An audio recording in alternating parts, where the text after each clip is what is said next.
Y si me permite, doctor, compañeros, pues bueno, a continuación le cedo el micrófono a nuestra máxima autoridad, el doctor Melitón Lozano Pérez, para que nos haga llegar un mensaje, un saludo. Gracias, bienvenidos a todos y continuamos con esta actividad. Muchas gracias. En primer lugar, los saludo con profundo afecto, con gran cariño y respeto. Y por otro lado, agradezco la invitación que me haces, estimado José Juan.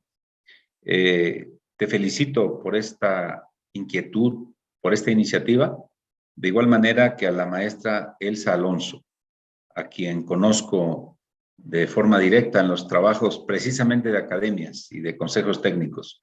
También saludo a la maestra Maribel, directora académica, Maribel Filigrana. Y también agradezco tus palabras, estimado José Juan, porque tienes toda la razón. Un maestro debe fortalecer su identidad a partir de lo que somos. Y yo lo que soy es un maestro de grupo, o sea, de secundarias generales, que la vida me ha dado oportunidad de aprender, de abrir el horizonte. Les comparto que, pues, secundarias generales es para mí la plataforma fundamental donde yo tengo permiso ahorita, por ejemplo.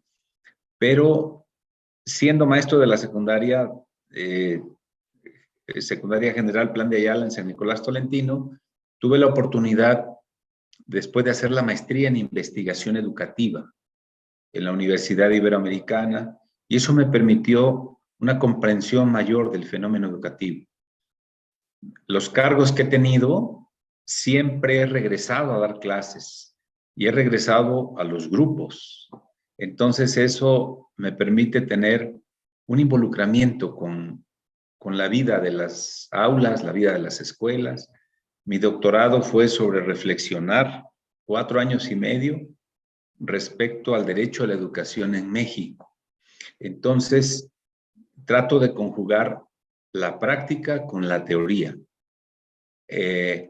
y buscar cómo poder aterrizarla, cómo poder concretarla. Entonces, desde esta experiencia, desde esta disposición, desde esta identidad muy fuerte con secundarias generales, me da gusto llamarles compañeros, compañeras, y les quiero compartir algunas ideas, ¿les parece? Vamos a compartir algunas ideas. Miren, me da mucho gusto que estén supervisoras, supervisores, jefas y jefes de enseñanza, ATPs, asesores técnicos pedagógicos, y lo más relevante es que están planeando las academias. Aquí tengo las fechas, que la primera etapa será del 10 al 21 de octubre y la segunda del 13 al 14 de marzo de 2023.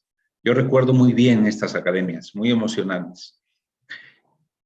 Es un verdadero acierto estarlas planeando para que se vuelvan cosas que respondan verdaderamente a los intereses y necesidades de los maestros en su tarea cotidiana, que es muy valiosa. Les comparto un poco el contexto para que pueda servir de reflexión para ustedes. Miren, siempre parto de que no existe educación sin contexto. No existe educación sin contexto. Entonces, el contexto que estamos viviendo no podemos perderlo de vista. Todavía estamos en una etapa de pandemia. Esta pandemia que ha trastocado todo el metabolismo de la vida personal, familiar, social, marca un cambio de época. No una época de cambios, sino marca un cambio de época. Porque lo que vivimos no es para menos. Una crisis planetaria, la pérdida de vidas, el miedo, la incertidumbre. Primero no había vacunas, después ya había. Y el impacto en la educación fue que tuvimos un año totalmente a distancia, un año completito, de inicio a fin de ciclo escolar. Y eso generó un conjunto de concepciones, de comportamientos al interior de la familia. Por ejemplo, en las familias se incrementó la violencia intrafamiliar, el sedentarismo, muchos problemas. Pero por otro lado, se le dio valor a otros aprendizajes de la vida cotidiana. aprendizajes que eran susceptibles de encuadrar dentro de la casa. La cocina, por ejemplo, se volvió un laboratorio. Los padres de familia se involucraron más en los procesos educativos de sus hijos. Creo que son las luces y las sombras de toda esta pandemia. Después, un modelo híbrido. Y finalmente, la última etapa, la presencialidad. La presencialidad. Entonces, recuperando y recapitulando esta etapa, cuando menos de 2 años y medio, vale la pena no tener una mentalidad de borrón y cuenta nueva, no tener una mentalidad de que como si no hubiera pasado nada, porque entonces dejaríamos de enriquecernos de nuestra propia experiencia y de nuestra propia existencia. Entonces aquí la primera cosa que yo colocaría como reflexión son las 3 preguntas que ya les he compartido en otro momento. La primera pregunta es, a partir de la experiencia vivida, ¿qué deberíamos seguir haciendo? Es la primera pregunta. ¿Qué deberíamos seguir haciendo? La segunda, ¿qué deberíamos dejar de hacer? Y la tercera, ¿en qué tendríamos que reinventarnos de forma creativa? Esas 3 preguntas son verdaderamente preguntas detonantes, preguntas provocadoras, preguntas generadoras, como queramos llamarle. Por ejemplo, lo dijiste con un gran acierto, estimado José Juan. Si en la pandemia utilizamos estas herramientas tecnológicas, pues no porque estemos ya en la presencialidad las vamos a dejar de seguir aprovechando como ahorita. ¿Sí? Gracias a la tecnología yo puedo estar dialogando con ustedes. Entonces hay que continuar eso que nos funcionó en los momentos más críticos, hay que recuperarlos. Ese es un gran acierto. Entonces hay que hacer este ejercicio con base en estas 3 preguntas. Segundo elemento que les comparto tiene que ver con el diagnóstico que se está realizando. El diagnóstico, si bien el proceso de evaluación es permanente y sistemático y se han hecho diferentes diagnósticos durante estos 2 años y medio, pero creemos que al regresar ya, entre comillas, un poco más a la normalidad, el que tengamos en las manos un diagnóstico de la formación integral de nuestros aprendientes es de gran riqueza. Yo quiero felicitar a todos los actores educativos porque sé que han hecho un esfuerzo para este diagnóstico y esperamos tenerlo, y le agradezco a Maribel todo su esfuerzo, que a finales de septiembre tengamos en la mano el diagnóstico. ¿Qué va a representar este diagnóstico? ¿Con qué características regresaron estos aprendientes de toda una generación? Hay quien le da nombres raros a esta generación, ¿no? La generación de la pandemia. Hay quien habla de de tiempo que se ha perdido. Yo diría que es una complejidad de fortalezas y debilidades. Y entonces este diagnóstico nos va a arrojar cómo llegan nuestros alumnos. No solo en matemáticas, que es valioso, español, lo mismo, sino también en formación cívica y ética, es decir, sus valores. Y las condiciones que rodean el aprendizaje. El diagnóstico que se está realizando, que es integral, nos dice también las condiciones que rodean el aprendizaje. Por ejemplo, ¿dónde están las barreras para aprender por parte de un aprendiente? ¿Cómo es su motivación para el aprendizaje? Que son cosas que generalmente no tomamos en cuenta. Entonces, al tener un diagnóstico, ya tenemos la mitad de la solución. Hay quien afirma que teniendo bien planteado el problema, ya tenemos el 50% de la solución. Entonces, ese será un primer insumo para las academias, ¿sí? ¿Cómo recibimos a nuestros aprendientes en este ciclo escolar? ¿Qué fortalezas tienen? ¿Qué debilidades? en qué tenemos que compensar los aprendizajes, en dónde tenemos que reforzar, y sobre eso nos tenemos que formar los maestros. Los maestros, creo que quedó muy acreditado, muy patentizado el papel insustituible de un maestro en estos procesos formativos, porque nada sustituye la presencialidad, el contacto humano, la mirada, el afecto, creo que es insustituible. Entonces, ahí tienen un insumo para planear las academias. Segundo, los faros que hemos ido dialogando en cada momento. Cuando yo les digo que la educación es un derecho y que para que se concrete este derecho de la educación tiene que ser asequible, accesible, aceptable y adaptable, lo que estamos haciendo es superar cualquier moda educativa, porque sabemos que hay modas. De pronto a alguien se le ocurre, pues ahora vamos a hablar de la educación neurolingüística. Y alguien dice, bueno, pues ahora vamos a hablar de método sociocultural de Vygotsky.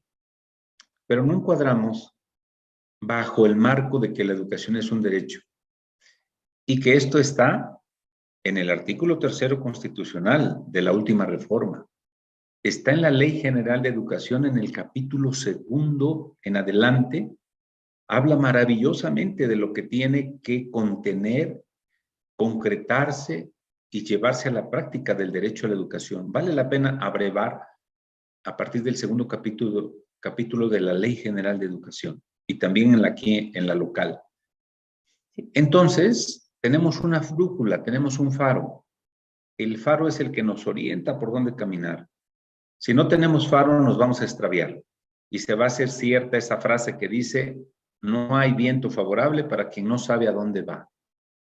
Quien no sabe a dónde va, no puede entender si este viento es favorable o no. Entonces, estos faros, en primer lugar, es comprensión de que la educación es un derecho y que se tiene que concretar en las aulas. Y si estas 4A tratamos de observarlas en las aulas, va a ser verdaderamente un elemento transformador, porque estaremos traduciendo desde el artículo 3 en la Constitución el cumplimiento de este derecho en un aula, que eso es valiosísimo. El otro faro es, y gracias a, diríamos, a la construcción que hemos venido realizando, nos permite identificar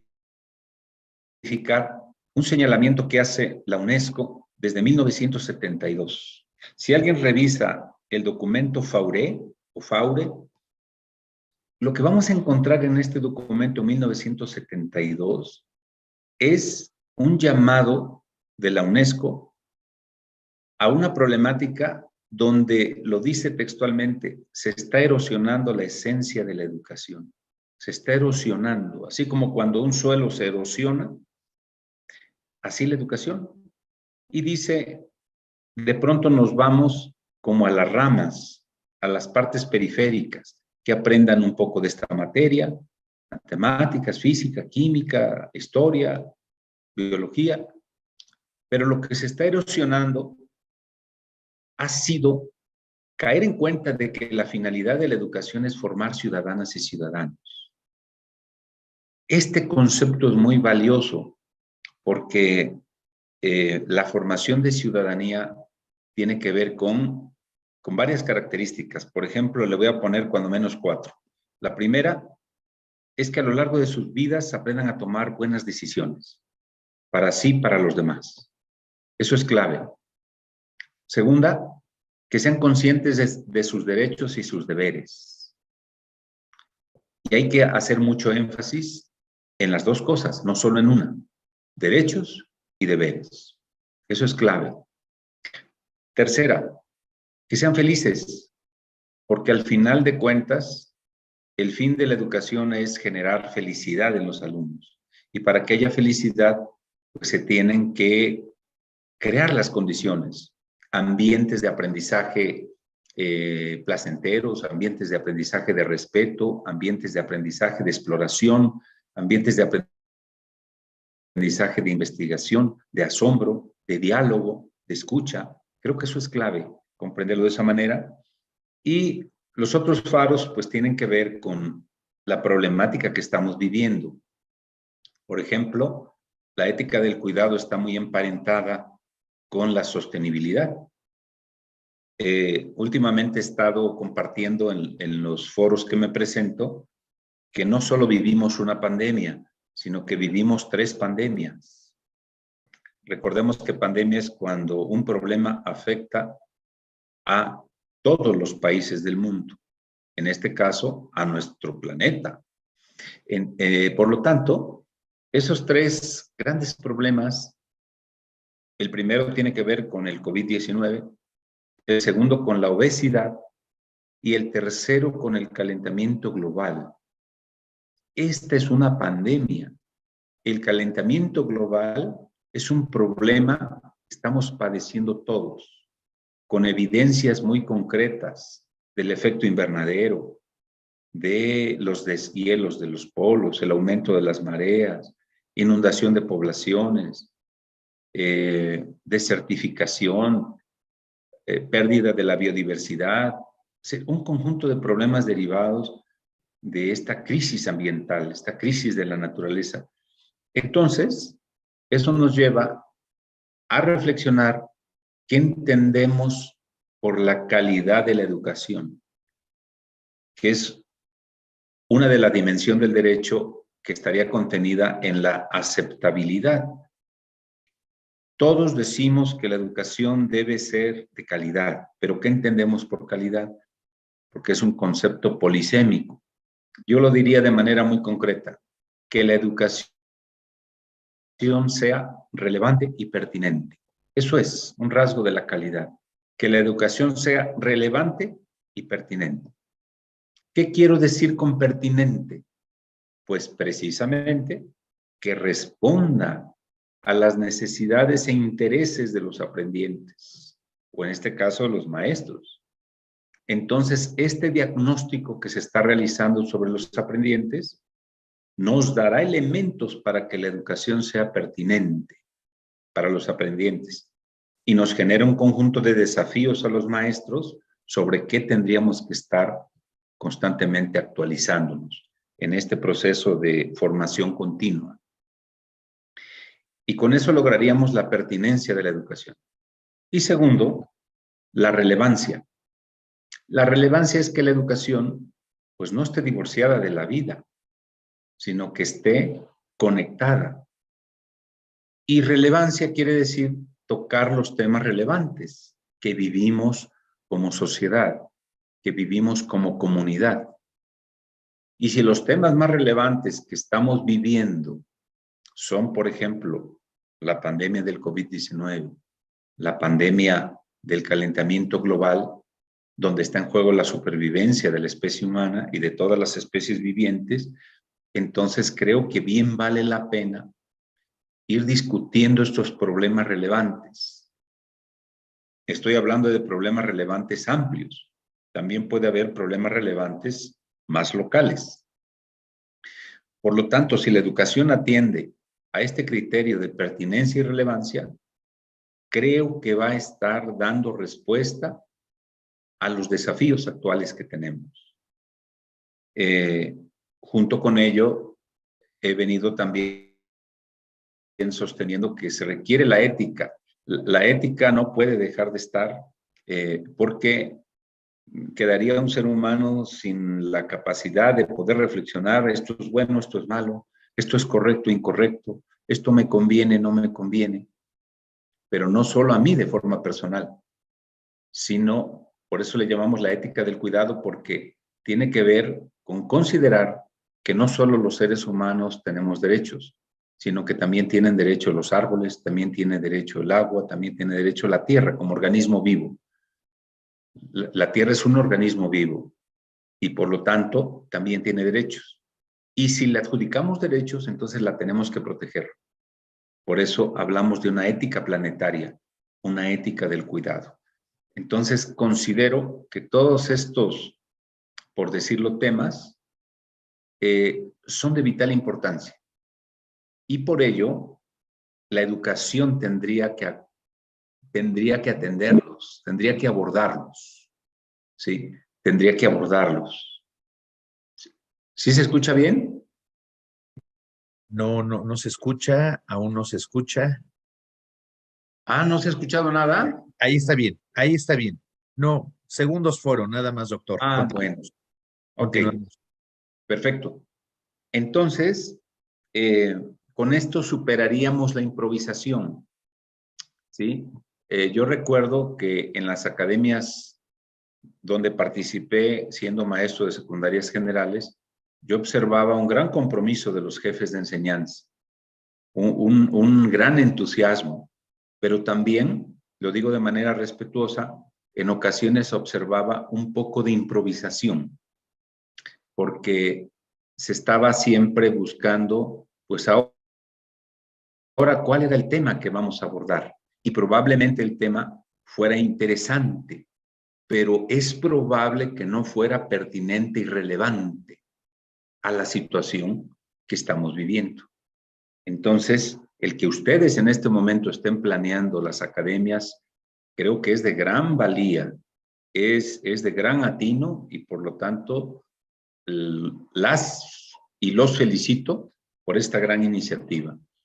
Yo estaré muy atento, si me invitan a las academias, iré con ustedes, porque me parece que la formación continua es como algo necesario para nuestro alimento. Si dejamos de alimentar el cuerpo, se debilita, morimos. Y si dejamos de alimentar también el intelecto, la conciencia, los sentimientos, pues también nos debilitamos. Y en sentido metafórico, pues también muere nuestra capacidad de asombrarnos de las nuevas cosas, de comprometernos con causas, de luchar por ideales importantes. Y qué mejor ideal que estar contribuyendo a la formación de seres humanos. Y finalizo diciendo que seres humanos integrales. No hay mejor cosa que contribuir a formar seres humanos integrales que a lo largo de sus vidas aprendan a tomar buenas decisiones. Pero para que un ser humano pueda aprender a tomar buenas decisiones, necesita referentes.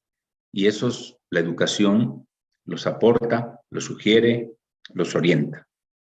Pues esas son las palabras que yo tengo para ustedes, de reconocimiento, de felicitación, de ánimo y también, pues, aportes para la reflexión. Y ya ustedes irán, como siempre, adaptando las circunstancias al subsistema de secundarias generales, que es muy valioso, que tiene una identidad que no hay que perder, hay que recuperar, y que indudablemente quien más lo va a agradecer, pues son los aprendientes. ¿Cómo lo van a agradecer? Incorporándolo a sus vidas, siendo mejores personas. Y cuando veamos que alguien es mejor persona, que toma buenas decisiones, diremos, yo contribuí en su formación. Entonces, esa es la mayor gratificación que nos llevamos quienes somos maestros y quienes favorecemos día con día la edificación de seres humanos integrados. Muchas gracias, les dejo un abrazo cariñoso y éxito en esta planeación.